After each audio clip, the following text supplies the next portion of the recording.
هغه لس موارد چې نوی حکومت به پرې جوړیږي. افغان ځواکونه، ملي بیرغ او نوي حکومت لپاره پلانونه څه دي؟ نور جزئیات ویډیو کې وګورئ او چینل سبسکرایب کړئ. السلام علیکم لیدونکو، ستړي مشئ.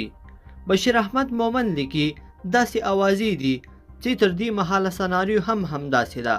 لومړی تر هغه چې پر نوي ګډ حکومت سلا کیږي، تر هغه دواړه بیرغونه ملي بیرغ او د اسلامي امارات بیرغ یو ځای کارول کیږي. دویم، تر دې مهاله د نوي ګډ حکومت نوم د افغانستان اسلامي دولت دی، نه جمهوریت او نه امارت. دریم، 2 کلونو لپاره د موقت حکومت ګډ جوړیږي. څلورم، د موقت حکومت راس کې حامد کرزی، لومړی مرستیال ملا برادر او دویم مرستیال کریم خلیلي وړاندیز شوي دي. پنځم، یو 22 کسیزه باصلاحیته شورا کندهار کې د ملا هیبت الله تر مشرۍ لاندې جوړیږي چې د وزیرانو او والیانو د رد او تاییدولو صلاحیت به هم په همدې شورا پر غاړه وي. شپږم، تر ټاکنو پورې ملي شورا ساتل کیږي.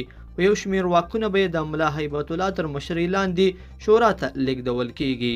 اووم، ټول ملي امنیتي ځواکونه به بیرته منسجم کیږي او د اسلامي امارت ځواکونه به هم له دوی سره یو ځای د ځانګړي یونیفورم سره د هیواد دفاع لپاره ملا تړي.